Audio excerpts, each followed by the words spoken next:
Welcome 12 physics online lectures.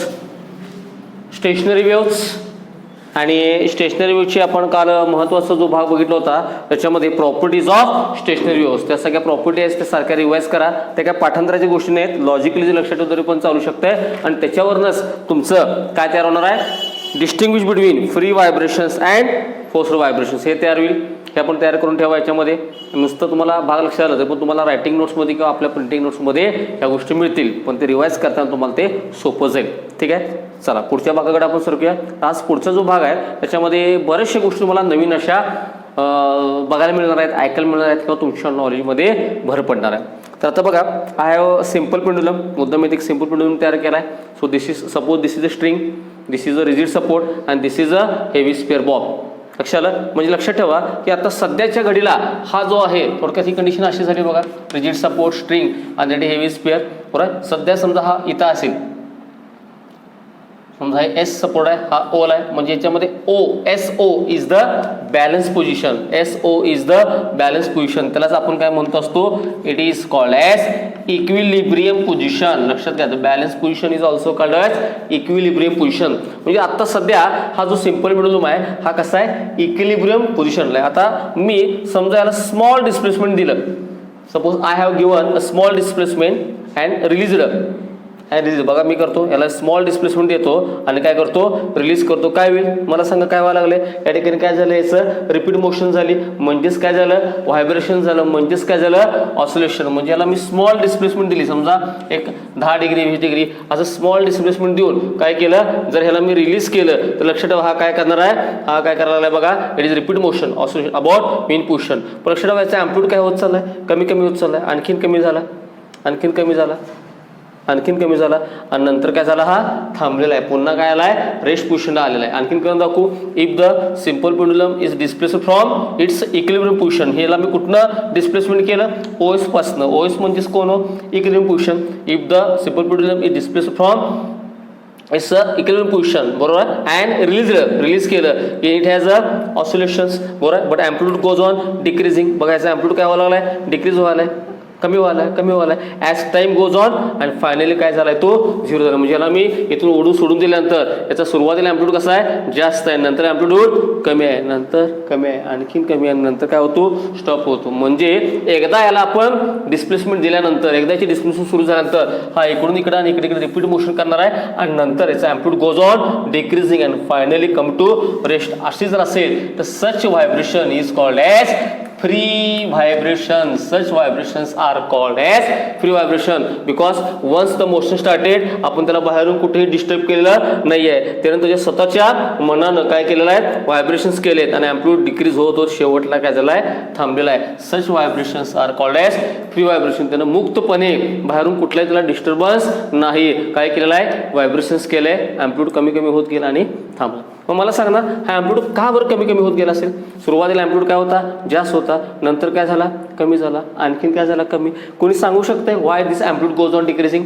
माझ्या मते चर्चेमध्ये आपल्या आलेला आहे, because there is a medium, बरोबर आहे. हे समजा इथे दिसत नाही पण एअर मीडियम आहे आणि हा बॉब आहे, तर ह्याचं लक्षात ठेवा, त्याच्याशी प्रत्येक वेळेला काय होत असतं, त्या मीडियमशी फ्रिक्शन होतं, घर्षण होतं आणि एव्हरी टाइम फ्रिक्शन झाले की एनर्जी काय होते, लॉस होते. प्रत्येक वेळेला ही फ्रिक्शनमध्ये एनर्जी लॉस होणार. जशी एनर्जी लॉस होत जाईल तसं त्याची एनर्जी लॉस होत जाईल, एनर्जी कमी होत जाणार आणि सगळ्यात शेवटी एनर्जी 0 होते, म्हणजे अँप्लिट्यूड काय होतो, 0 होतो. So such vibrations are called as free vibrations. आणि फ्री व्हायब्रेशनच्या वेळेला if the body is displaced from equilibrium position, if the body is displaced from equilibrium position and released, then its vibrations are called as free vibrations. आणि त्यावेळेची त्याची जी frequency आहे, number of vibration per time, म्हणजे काय frequency, such frequency is called as natural frequency.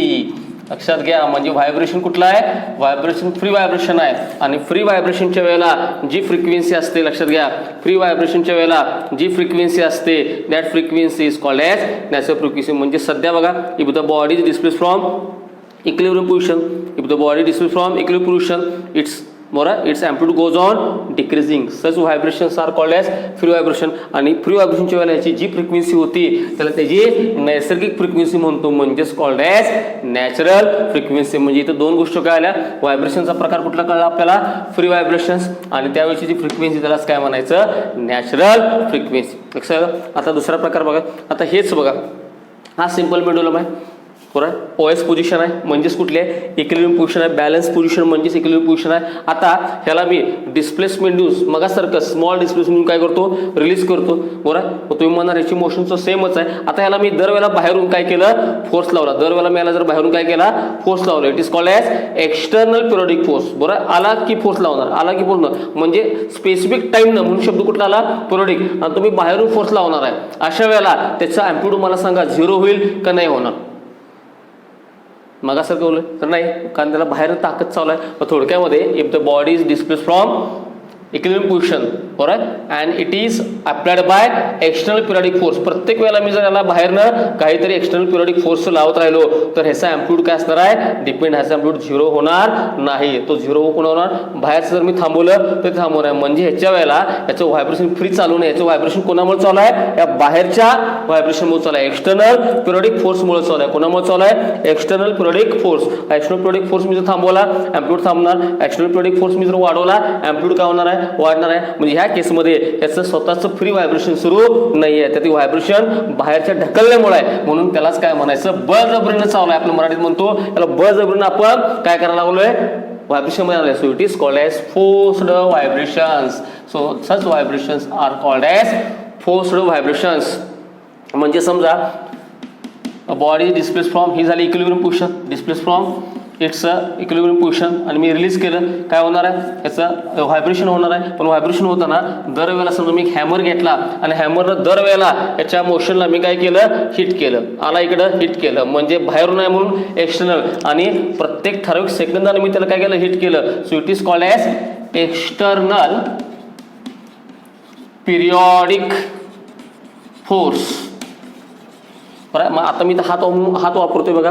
If the body is displace from equilibrium position, बरोबर, and it is applied by external periodic force, it is applied by external periodic force. त्यावेळेला ह्याची जी vibration आहे, amplitude लगेच 0 होत नाही. तो amplitude कोणावर depend आहे, बाहेरच्या फोर्सवरती. बाहेरचा फोर्स जर मी वाढवला, एम्प्लिट्यूड वाढणार. बाहेरचा फोर्स मी कमी केला, एम्प्लिट्यूड कमी होणार. म्हणजे याचे व्हायब्रेशन स्वतःच्या मनावर अवलंबून नाही आहेत, हे बाहेरच्यावरती अवलंबून आहे. याची व्हायब्रेशन्सला कारणीभूत कोण आहे, बाहेरचं. हे बळजबरीनं आपण ह्याला करायला. So such vibrations are called as forced vibrations. आणि फोर्स्ड व्हायब्रेशनच्या वेळेला जी काय फ्रिक्वेन्सी चालू असते बघा, फोर्स्ड व्हायब्रेशनच्या वेळेला जी काय फ्रिक्वेन्सी चालू असते त्याला म्हणायचं frequency of external periodic force. याला पूर्ण नाव काय आहे, frequency of external periodic force, किंवा असं त्याला शॉर्ट नाव आहे इट इज. तो त्याला भाग पाडतो. भाग पाडणे म्हणजे काय, drive. So it is also called as driving frequency. So it is also called as driving frequency. म्हणजे फ्री व्हायब्रेशन्स, फोर्स्ड व्हायब्रेशन्स, बरोबर. नॅचरल फ्रिक्वेन्सी आणि फोर्स्ड व्हायब्रेशनच्या वेळेला एक मोठं नाव जर घ्यायचं झालं तर frequency of external periodic force, किंवा त्याच्यापेक्षा छोटंसं नाव जर पाहिजे असेल it is or called as. तो त्याला करायला भाग पाडतो. एखादी गोष्ट करायला भाग पाडणे याला काय म्हणतो आपण, ड्राईव्ह. गाडी आपण चालवायला भाग पडतो, दॅट इज कॉल्ड, गाडी आपण ड्राईव्ह करतो, आणि जो करणार त्याला म्हणतो आपण driver.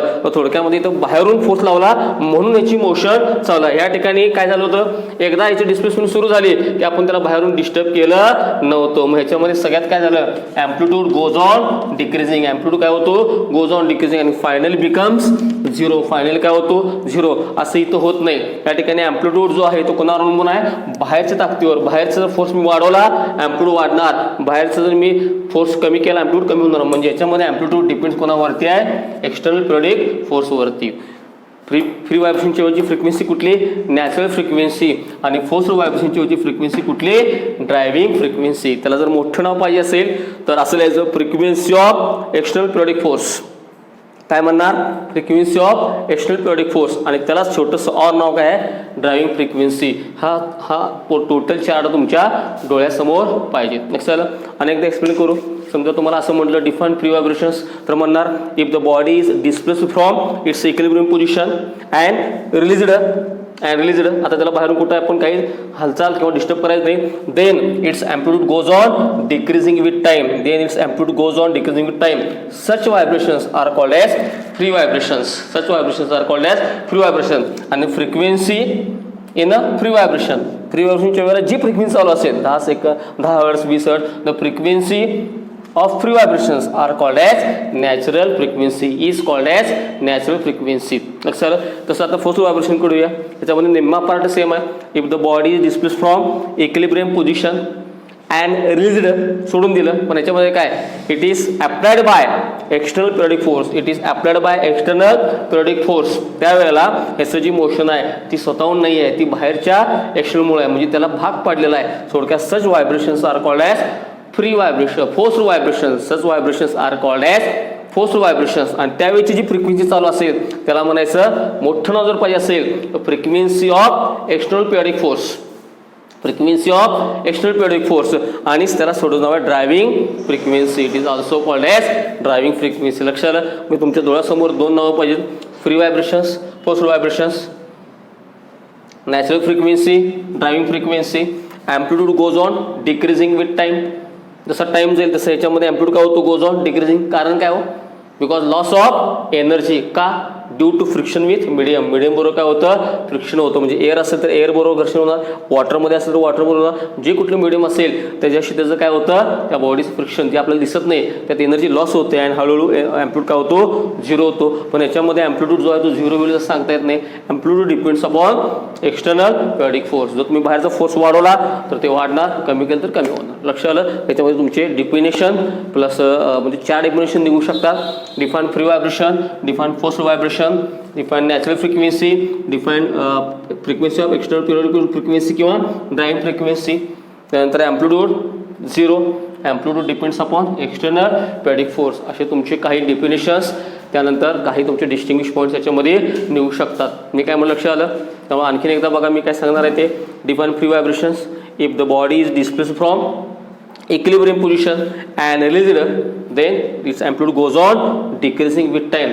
Such vibrations are called as free vibrations. म्हणजे आता मला सांगा, हा ब्लॅकबोर्ड आहे. ह्या ब्लॅकबोर्डला मी जर बाहेरून समजा तुम्ही काय केलं, हिट केलं तर बोर्ड हल्ला आणि पुन्हा थांबला. म्हणजे एकदा व्हायब्रेट केल्यावर मी त्याला पुन्हा डिस्टर्ब केलं नाही, हा बोर्ड हल्ला आणि थांबला, म्हणजे ती त्याचे काय होते, free vibrations.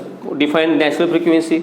The frequency of a body performing free vibration. Free व्हायब्रेशनच्या वेळेला जी कुठली फ्रिक्वेन्सी चालू असते दॅट फ्रिक्वेन्सी त्याची काय झाली, नैसर्गिक फ्रिक्वेन्सी झाली. It is called as natural frequency झाली. लक्षात आलं. आणि in free vibrations amplitude always goes on decreasing with time. जसा टाइम जाईल तसा अँप्लिट्यूड काय होणार आहे, goes on decreasing. And finally it becomes zero because of friction with medium. हे आपल्या मनामध्ये लक्षात ठेवायचं. ठीक आहे. पलीकडे येऊया.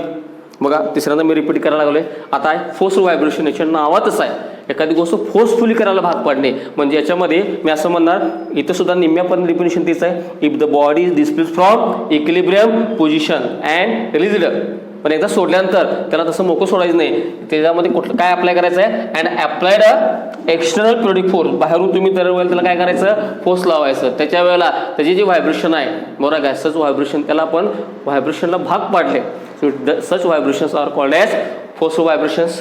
आणि फोर्स व्हायब्रेशनच्या वेळेला जी फ्रिक्वेन्सी आहे ती कोणावर डिपेंड आहे, बाहेरच्यावर. तुम्ही बाहेरून किती फ्रिक्वेन्सी देता त्यावरती. So such frequency is called as, मोठं नाव पाहिजे असेल, frequency of external periodic force किंवा it is also called as driving frequency.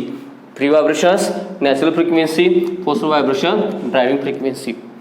आता मी तुम्हाला एक सिंपल साधा प्रश्न विचारतो. मला सांगा, आपले जुने पेंडुलमचे क्लॉक असतात. पेंडुलमच्या क्लॉकमध्ये जो क्लॉक पेंडुलम आहे तो फिरत असतो. It is vibrations. मला सांगा ते व्हायब्रेशन कुठलं आहे, नॅचरल आहे, फ्री व्हायब्रेशन आहे का फोर्स व्हायब्रेशन आहे? जरा विचार करून सांगा. अनेकदा विचारू. जे आपलं क्लॉक पेंडुलममध्ये जुने क्लॉक असायचे, पेंडुलम असायचं, त्याच्यामध्ये जो पेंडुलम आहे तो व्हायब्रेट व्हायचा बरोबर आहे. तर ते व्हायब्रेशन्स कुठल्या प्रकारमध्ये येणार, फ्री व्हायब्रेशनमध्ये का फोर्स व्हायब्रेशनमध्ये? सांगा. मनामध्ये काय झालं तर लक्षात ठेवा, ते फ्री व्हायब्रेशन नाही आहे. तुम्ही म्हणणार सर ती मोकळा असते की नाही, लक्षात ठेवा त्याला कोणाची ताकद आहे, सेलची ताकद आहे, लक्षात घ्या. म्हणून जेव्हा सेल काय होतात, कमी होतात, त्यावेळेला ते घड्याळ मागं पडायला चालू होते. किंवा सेल काढा, सेल जर काढले तर मला सांगितलं व्हायब्रेशन होईल का, नाही होणार. म्हणजे थोडक्यात त्याला आपण बाहेर कुठली ताकद दिली, सेलची ताकद दिली. म्हणजे ते व्हायब्रेशन जे आहे ते कुठले व्हायब्रेशन आहेत, फोर्स्ड व्हायब्रेशन आहेत. लक्षात आलं, ते स्वतःहून मोकळी फिरत नाही आहेत. आणखी उदाहरण बघा, समजा आपण झोके घेत असतो झोपाळ्यावरती, बरं आहे. मग मला सांगा एखादा मुलगा बॉय किंवा गर्ल बसली, त्याला आपण एकदा ढकलून दिलं, बरं आहे, त्याचं काय सुरू झालं, इट इज द झोका स्विंगिंग ऑन अ स्विंग, बरोबर आहे का. पुन्हा मी त्याला इथून इकडे आला, इकडून इकडे गेला, बरं आहे. समजा किंवा इकडून इकडे गेला, समजा एखाद्याला मी ओढलं, सोडून दिलं आणि बाजूला झालो, तर त्याची जे चालू असणार आहे तर तो जोरात असणार आहे. नंतर काय होणार, कमी, नंतर का कमी.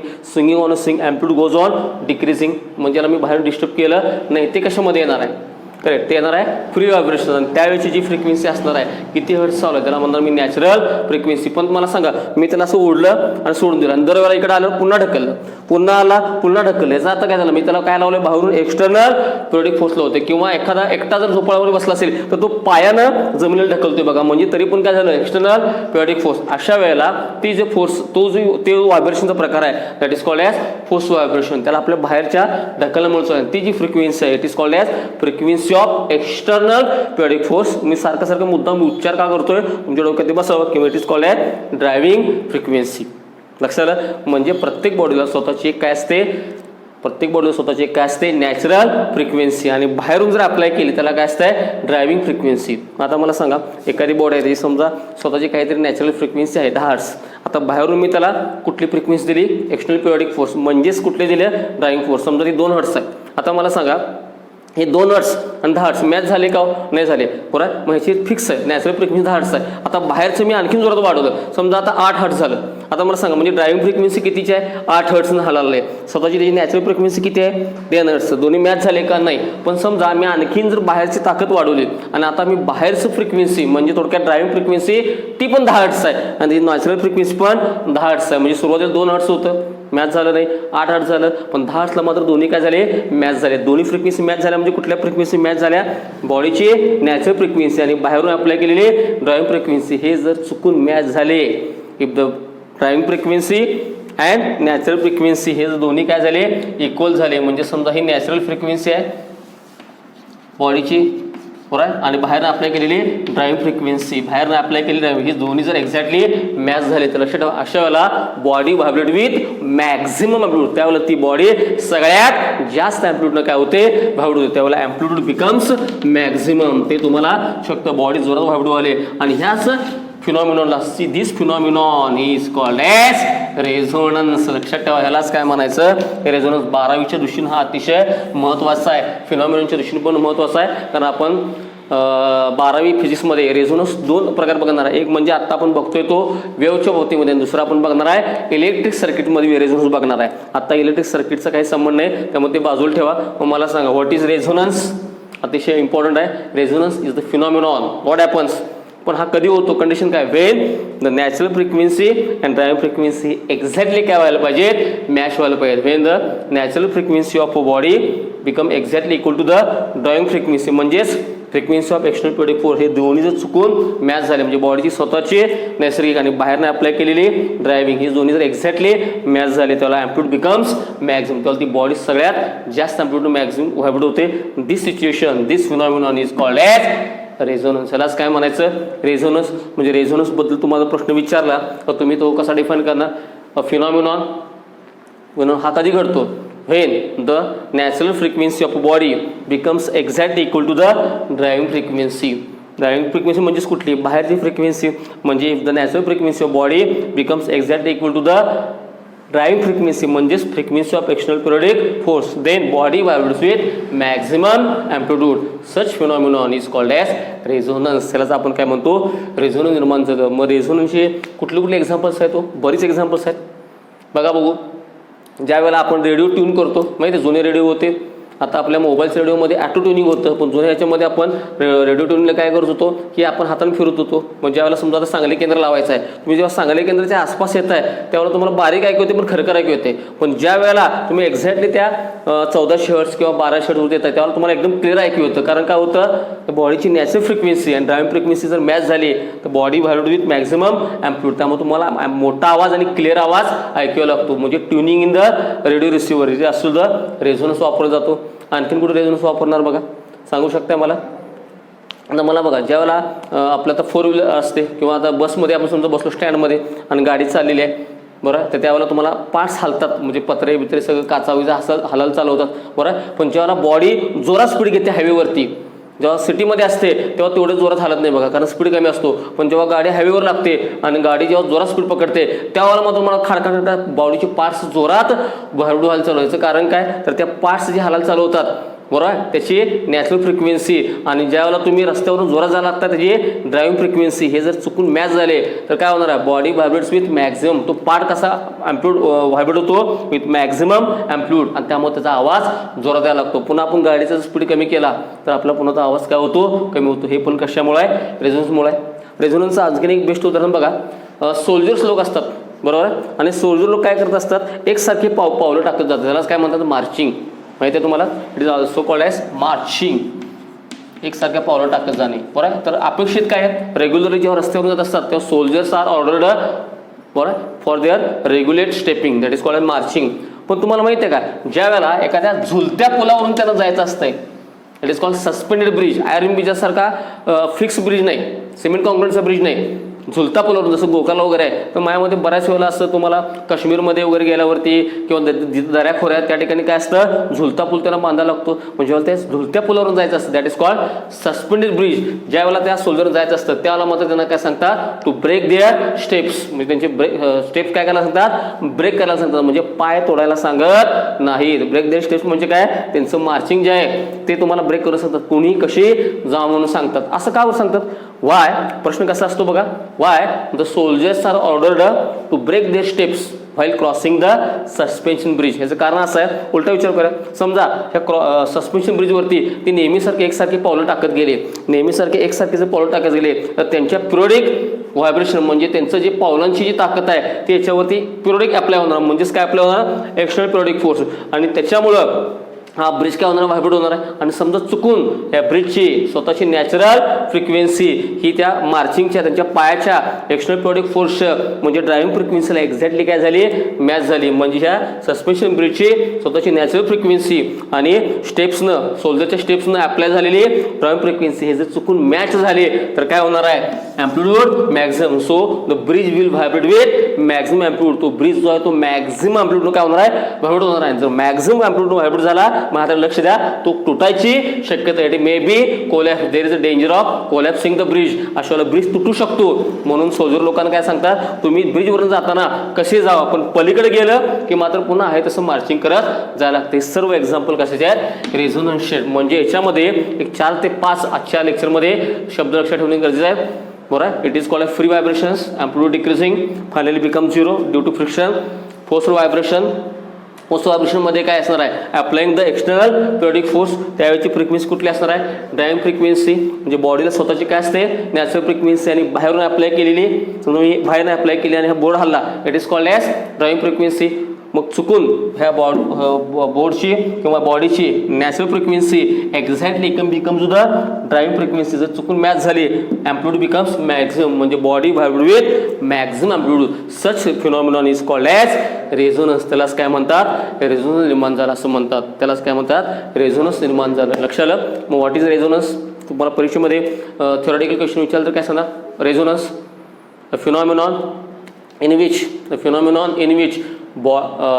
which if the natural frequency of body exactly equal to frequency of external periodic force, म्हणजेच driving frequency, then body vibrates with maximum amplitude. Such phenomenon is called as the resonance. रेझोनन्सचे आपण बरेचसे ॲप्लिकेशन्स किंवा examples आपल्या व्यवहारातले सांगू शकतो. लक्षात आलं. माझ्या मते हे 4-5 शब्द तुम्हाला